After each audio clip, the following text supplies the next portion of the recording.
Dave Scott, Boomer Music Experience with my good friend Randy Helmo, who's 14 going on 74. He's still a kid at heart, loves the rock and roll, and he always surprises me who we're going to talk about this weekend, folks. This past weekend, Randy reached out and got me. I didn't see this one coming, but we're talking about David Bowie today, the late David Bowie.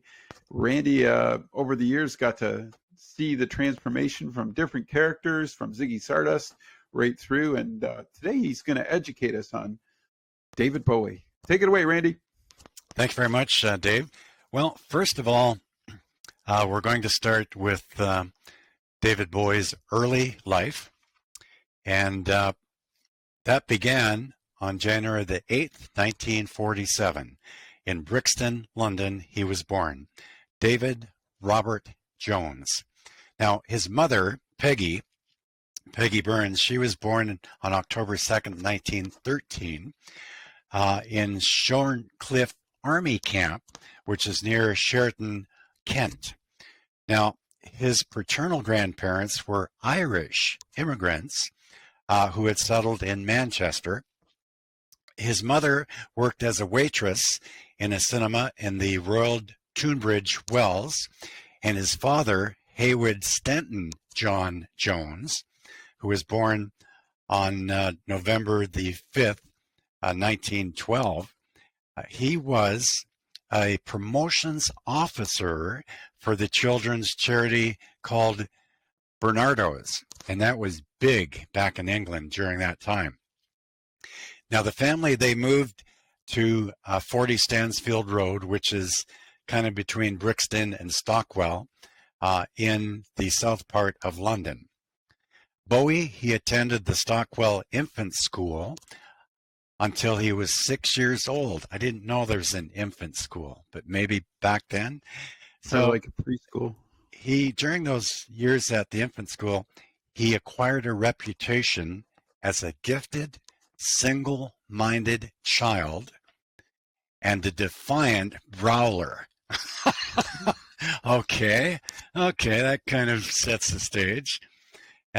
In 1955, they settled in Sunridge Park, where he attended Burnt Ash Junior School.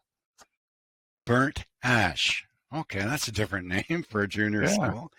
And there, his voice was considered adequate when he joined the school choir, but he demonstrated above average abilities in playing the recorder. The recorder is much like the clarinet. It's a woodwind instrument. And when I was back in public school there, the late George Campbell taught us how to play, and Principal George Campbell at Elgin Avenue, taught us how to play the recorder. Takes a little getting used to, but here we see the beginning of David Bowie. Okay, here's a musical instrument. The start of something good. So combine his vocals as a singer, as a musician, playing different musical instruments, as we'll find out later on in the broadcast. This is the true beginnings of a really complimented individual in the music world. Now, Bowie was first impressed with, he had all kinds of different loves of different artists for that particular time.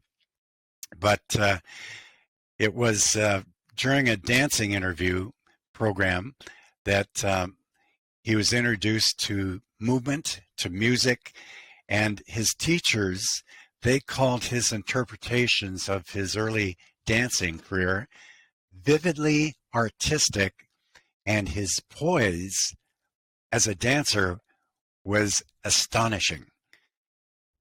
For a child, that age. Wow. Very confident, obviously. So his interest in music was further stimulated when his father brought home a collection of American 45 records. That's the vinyl with the donut hole in the middle. I just love saying that. For those who don't know. Anyway, David's father, some of those 45s included artists like the Platters, Fats Domino, and Elvis Presley, and Little Richard. And the first time that David listened to Little Richard song called Tutti Frutti, Bowie would later say that he had heard God. Oh, wow. Wow. Bowie was first impressed with Elvis when he saw his cousin Christina, and she was a good dancer, a young dancer. She danced to Hound Dog soon after it was released in 1956. Bowie had taken up the ukulele in the meantime, and he began to participate in skiffle sessions with friends. Skiffle sessions would be like small jams, as we know today. And he started to learn how to play the piano.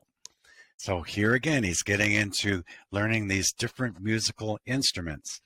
And he, on stage, when he did the Elvis and the Chuck Berry impersonations, complete with gyrations, it was quite the tribute to both these artists. And it was truly those who saw his early beginnings of dance in this were totally mesmerized by his ability to incorporate dance with music. That's totally wonderful. Now, here's an important point that we need to share with the audience, Dave. Bowie's maternal half-brother, Terry Burns, was a substantial influence on his early life. Burns was 10 years older than Bowie, but he suffered from schizophrenia and seizures. But still, he introduced David to modern jazz music, to beat poetry, and the occult. Now, Bowie studied art, music, and design, including layout and typesetting. After Burns had introduced him to modern jazz, his enthusiasm for players like Charles Mingus and John Coltrane led his mother to give him a Grafton saxophone in 1961. Yes, she saved her money and gave him a Grafton saxophone in 1961. He was receiving lessons from baritone saxophonist Ronnie Ross, who in those days he was the top saxophonist. You couldn't get any better than Ronnie Ross. Like, how good is that? In 1962 at school, David Bowie, he received a serious injury.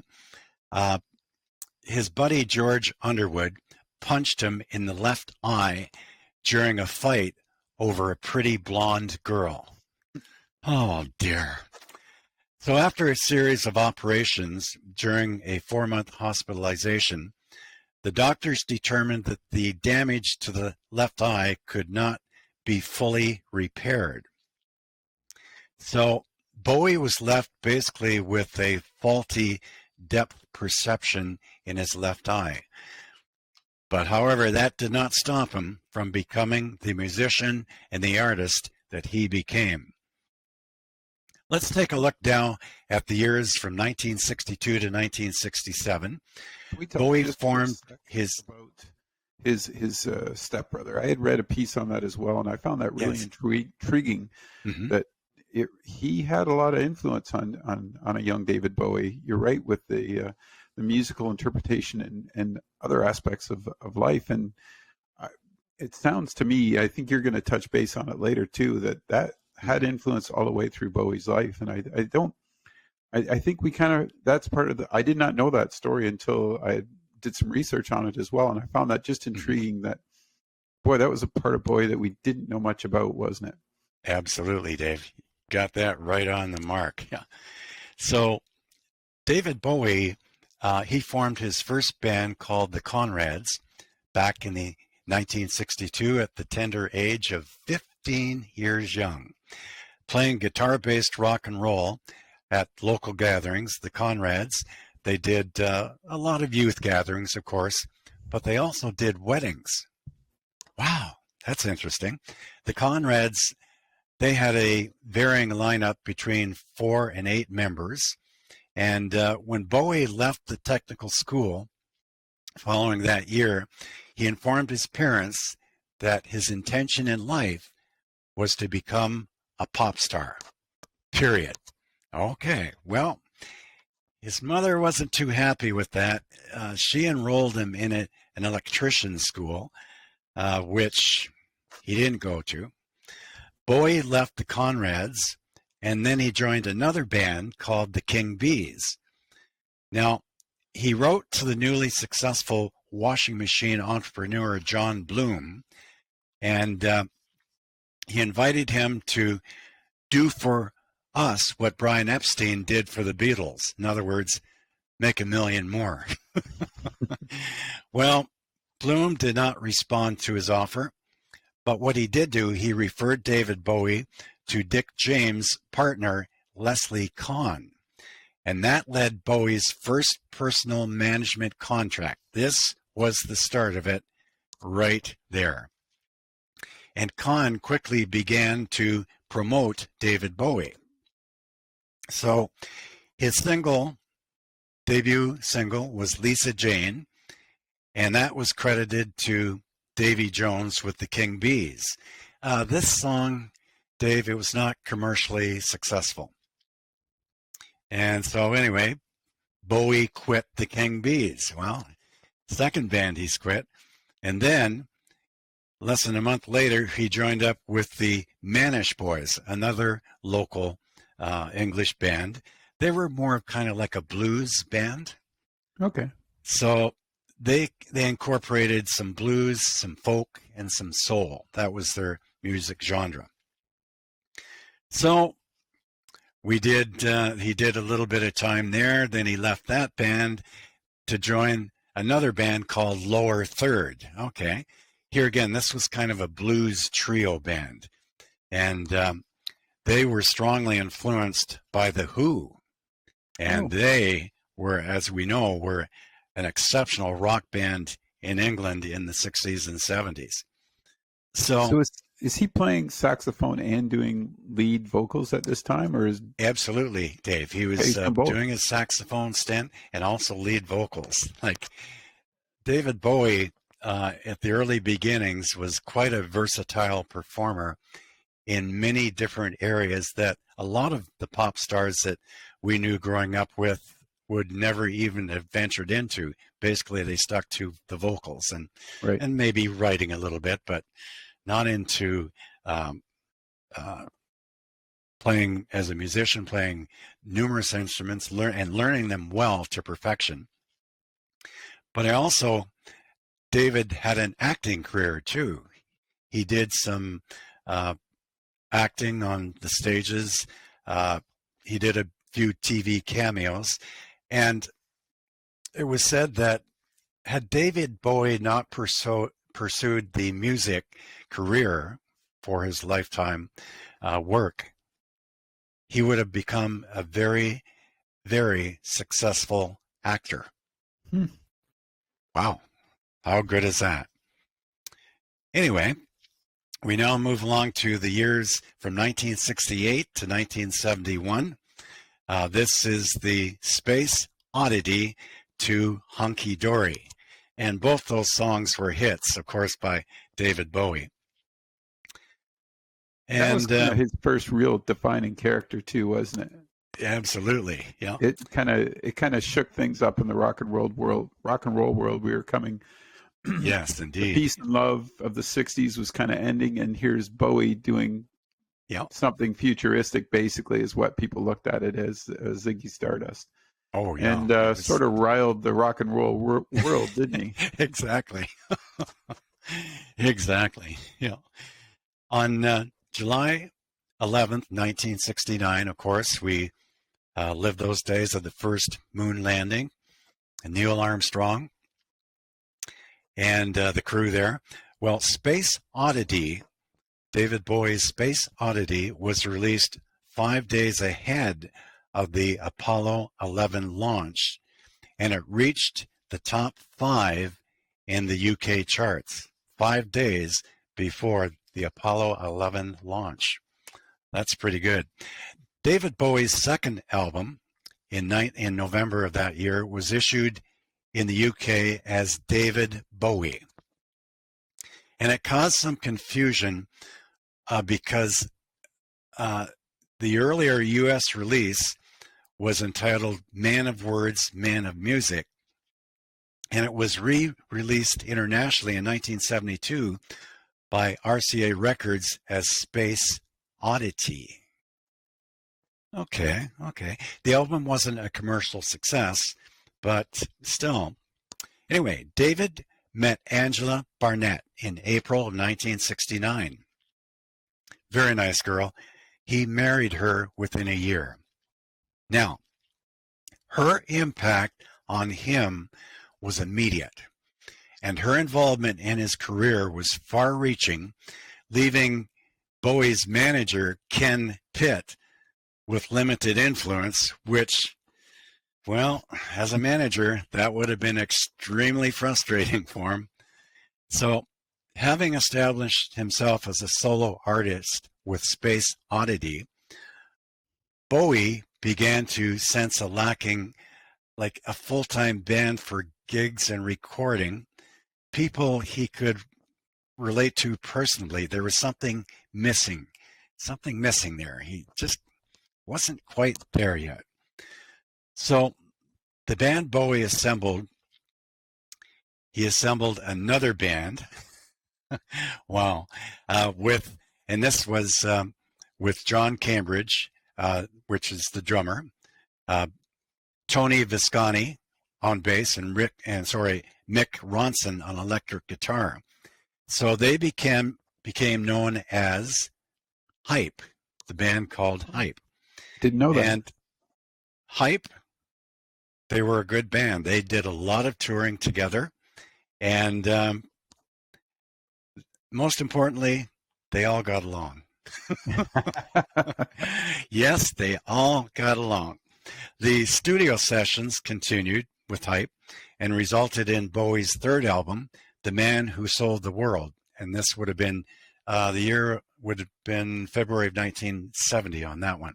And this contains several references to schizophrenia and this type of thing. But again, it was more of a hard rock sound. Now, Hunky Dory in 1971, good song. It was, again, featured as a stylistic shift towards art pop and melodic pop rock, kind of a integration of both of those two music genres. Honky Dory. Quick question, Randy. At that time frame in 1971, between 69 and 71, mm-hmm.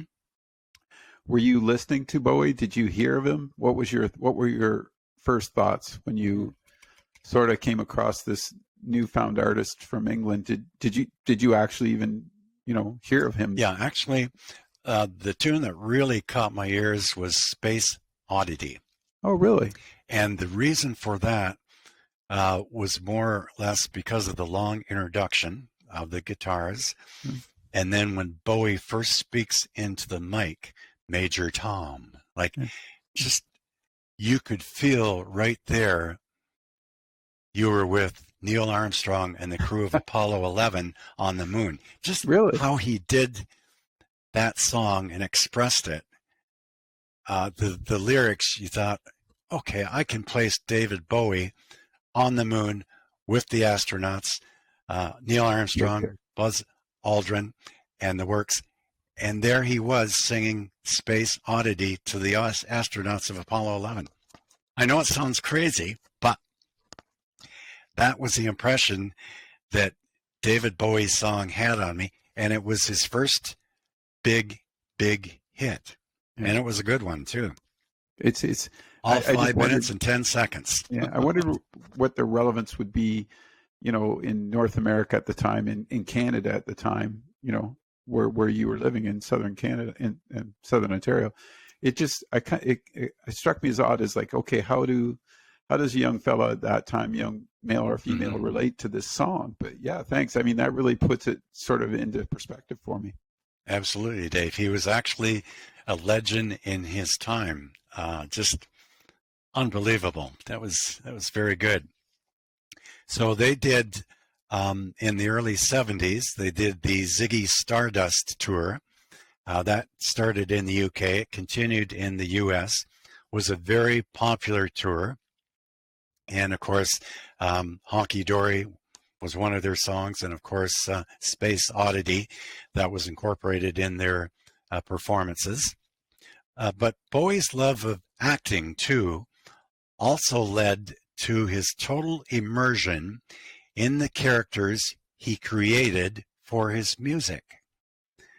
And he said to people many times, Dave, and I quote, "Off stage, I'm a robot. On stage, I achieve emotion." Wow. You know who that sounds a lot like? That we did a couple months ago, not the robotic part, but the total character. Yes. Is Meatloaf, eh? Absolutely. Remember we talked about this a couple shows ago, folks, and just how he immersed himself in the character.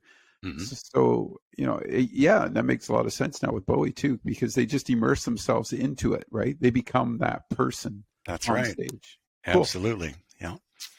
So now we'll take a look at the years 1974 to 76, Plastic Soul and the Thin White Duke. David Bowie, he moved to the U.S. in 1974. Initially, he stayed in New York City, but then moved to Los Angeles. And that's where they produced their next album called Diamond Dogs. That was produced in 1974. And parts of that, it's kind of, the album genre of music here is kind of a soul funk. It's kind of a combination of both genres there.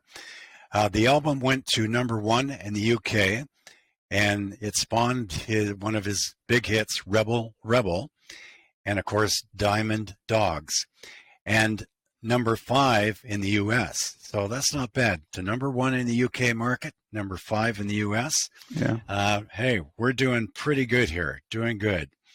Now, the next album, Young Americans, which was produced in 1975, was also an excellent album. It did well in sales. Bowie identified this album, Young Americans, as Plastic Soul. And it kind of constituted, it was more of a radical shift in style that initially, what it did, alienated a lot of the UK fans. Oh. Big time. Young Americans yielded Bowie's first U.S. #1 hit, Fame, good song, and it was co-written by none other than John Lennon. Yeah, wow. Wow. I beat that, can you? How good is that? John Lennon, he called Bowie's work, and I quote, "Great. His work is great, but it's just rock and roll with lipstick on," unquote. John Lennon. He always spoke his mind. Anyway, Fame did very well in the ratings, and it was a huge hit for David Bowie, huge hit. And don't forget, for all of his record sales, he sold over 1 million copies of Ziggy Stardust alone. Just in that alone, over 1 million copies of that album. So, I mean, back in the mid 70s, like 1 million copies, that was humongous. Like today we have the internet, you can go on and vote online, and there's, of course, most of the people have internet. You can vote online, do this, do that, and you got hundreds and hundreds and thousands of votes, just like in the Grammys, the Oscars, you name it. Last night on the Country Music Awards, great awards presentation program last night. Anyway, back to David Bowie. So yeah, over 1 million copies sold of his Ziggy Stardust album. How good is that, Dave? Wow. Perfect. Honky Dinah. So that is an incredible feat back in that time frame. In 1976, Station to Station, that was his next album. It was produced by David Bowie and Harry Moslin. It was kind of folksy R&B this time. But the album did well. And in January of 1976, it was followed up by a concert tour. They did Station to Station, recorded that January 76. And in February, they did a 3.5-month-long concert tour of Europe and North America. And again, that was a very successful tour. So here we see David Bowie, after initially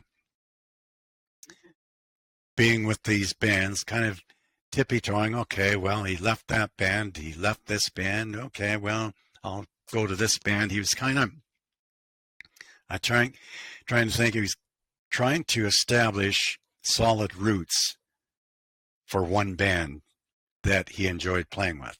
And but it had taken him through a number of different bands in order to get that comfort zone.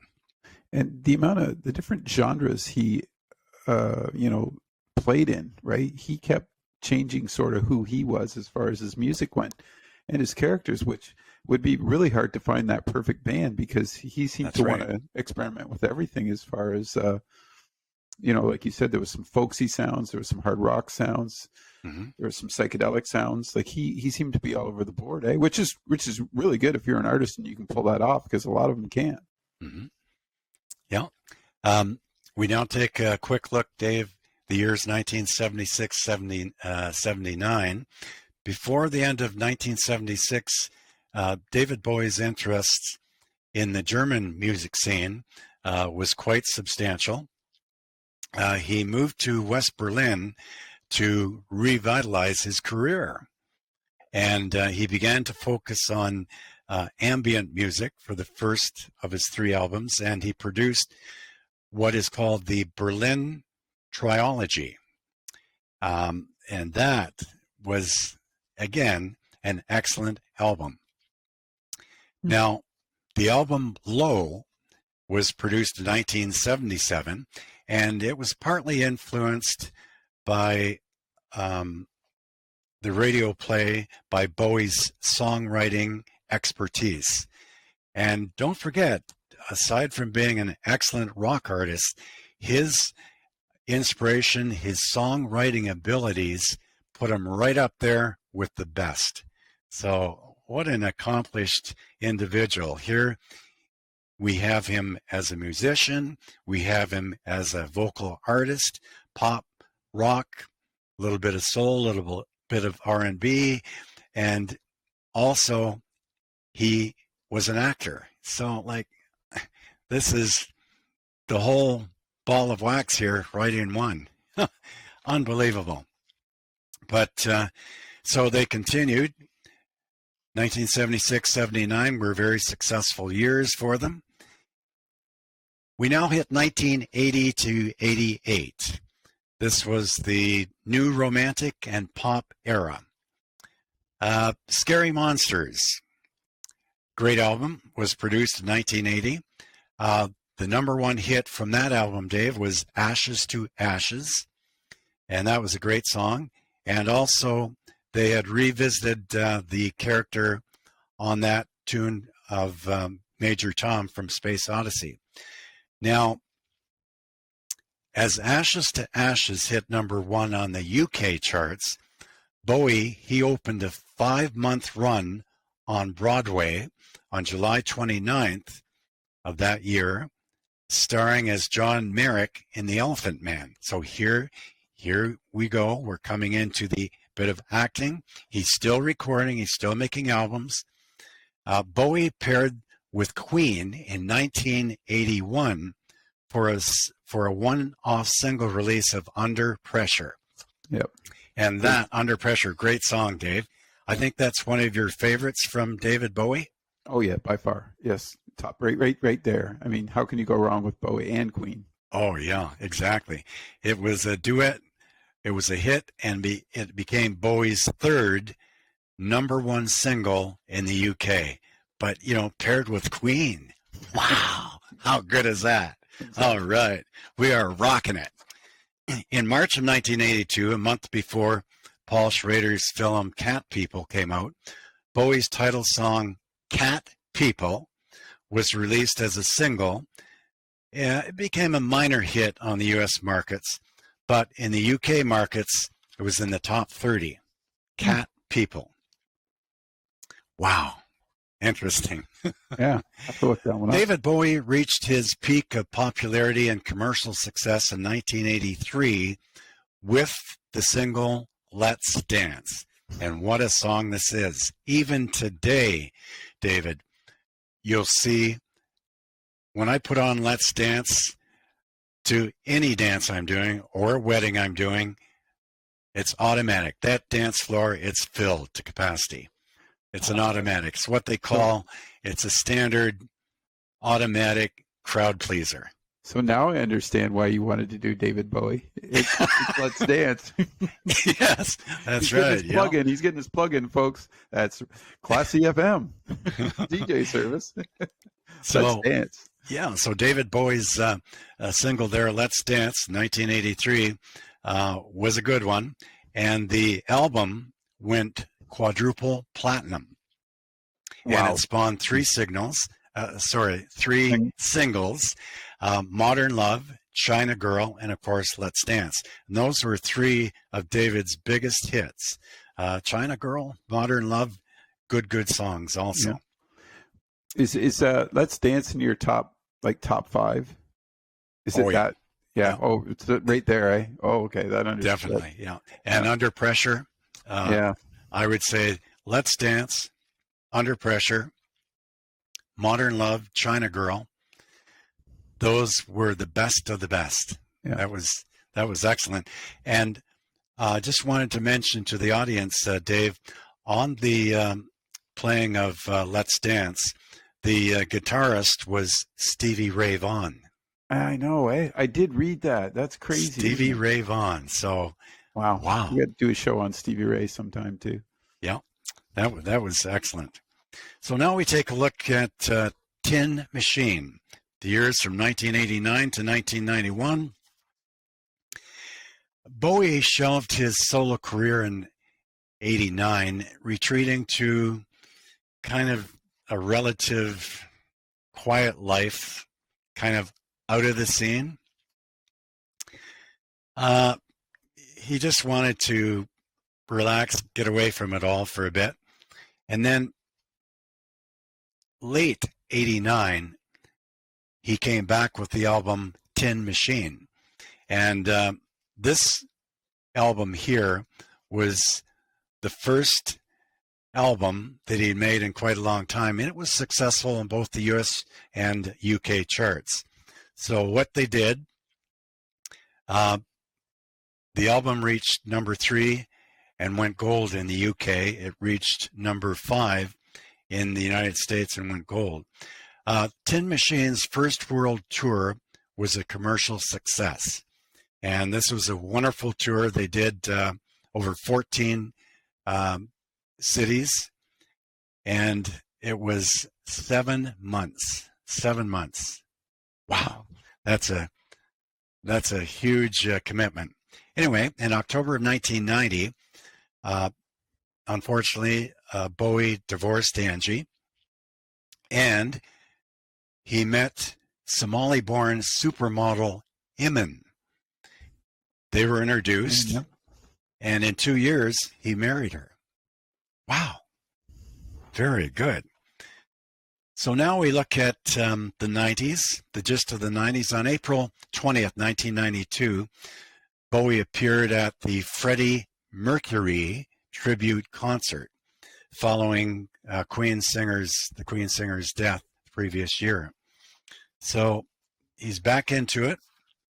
In 93, Bowie released his first solo offering since his Tin Machine departure, and it was kind of a soul, jazz, hip-hop influence called the Black Tie White Noise. Okay, that's different. Wow. But that went to the number 1 spot on the UK charts, and it spawned also 3 hit singles. Now, from here, we're going to take a look at, we'll do his acting career was It was short. As I mentioned earlier, it was mainly cameos on TV, and he did some theater also. But that pretty well was the extent of his acting career. But he did well acting, don't get me wrong. His music career was, as you know, was extremely successful. His music genres were a little different than most of the pop rock stars of the generation, the 70s, 80s, and 90s. But his legacy, Bowie's songs and his stagecraft, they really did bring a new dimension to popular music in the early 70s and strongly influenced both its immediate forms and its subsequent development. Bowie was a pioneer in what they call, Dave, glam rock. Yep. So here again, glam rock, a new genre, kind of combining different musical atmospheres into one, glam rock. That was a music genre. Bowie's record company promoted his unique status in popular music with the slogan, "There's old wave, there's new wave, and then there's David Bowie." Very good. Quite the star. For him unfortunately, David passed away of liver cancer, and very unfortunate in 2016. He passed away of liver cancer. But as I say, he's left a tremendous legacy for all of music lovers, no matter when you were born. David's legacy, David Bowie, has been an integral part in the music world since music began. Randy, to be able to come through to the 60s, 70s, and 80s and still be relevant in the 90s, I mean, I think that's, I mean, he was relevant right up till he passed away. Yes. I think Black Star was the last album. Mm-hmm. But it kind of tells you something about his staying power, and maybe his choices of switching it up all the time were what kept him relevant, because you never knew what was coming next, right? And he was open to, it seemed, to any art form as far as music or theater. So that's right. I think that was a great incubus for just to try different things. He was that guy that would go out on the limb with his music, right? And sort of scatter everything and try it all at once. And like you said, in the early 80s, the success was huge. I think that pretty well set him up for the rest of his life that way. But I mean, I just remember that impact in the early 80s when, like you said, with China Girl, Modern Love, and Let's Dance, they were huge hits in that era. Yeah. So everybody was listening to Bowie at that time for sure. Absolutely. Yeah. Fantastic. It's just the legacy that he leaves now, right? With his music, it just will continue on. Like I said, he was able to cross generations. My son's a huge Bowie guy, loves the music. And I just think that's kind of, when you're able as an artist to do that, right, that takes your music to a whole nother level. It defines you a lot differently than just being a one-hit wonder or just sticking with a certain genre and playing that. That's it. I mean, he was able to go outside that box and do everything. And like you said, he affected your job, right? I mean, in the dance world, he had that impact as well. So you just never knew with him. And I think I want to, first of all, thanks for doing this. I learned so much about him and gained so much more respect today just listening to what his list of accomplishments are and who the man himself was. Absolutely. Yes. And I can understand why you would take an interest now. Like, I got it. I can see how that effect was on your generation and his music. So there you go. What a great legacy he leaves musically for the rest of us to enjoy. Absolutely, Dave. Yeah. Quite the accomplishments. And on that note, folks, it's been another exciting show with Randy. Maybe I got one more question for Randy. I don't know if he's got time today. Yeah. I might ask him. So with when you thought about doing David Bowie, was there anything, like you said earlier at the show when we started, was there any one point where you're like, we got to do David Bowie? Was there a thought that connected you back to doing this show about him? Yeah, I thought, Dave, this would be an interesting show to share with our viewers. David Bowie, he was unique in his music, in his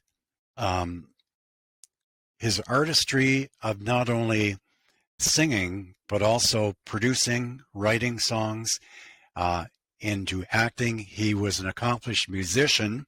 He could play several instruments very well.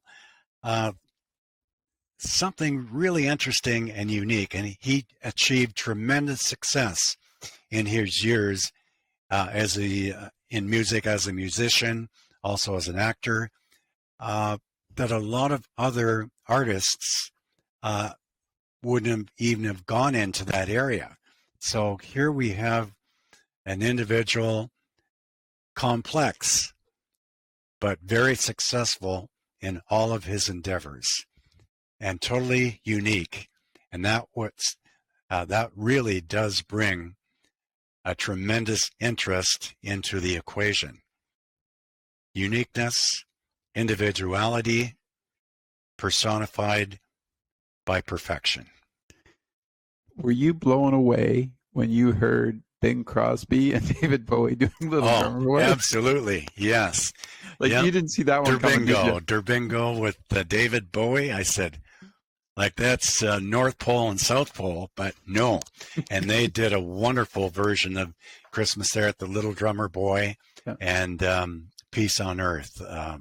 Beautiful rendition. Just terrific. Yeah. Perfect way to finish today's show with a Bing Crosby reference with David Bowie. Thanks for doing this, Randy. Take care. Thanks very much, Dave. And to you and your family, and to all of our listeners, a very blessed, safe, and happy Easter. May God bless. Thanks, Randy. Take care. Thank you.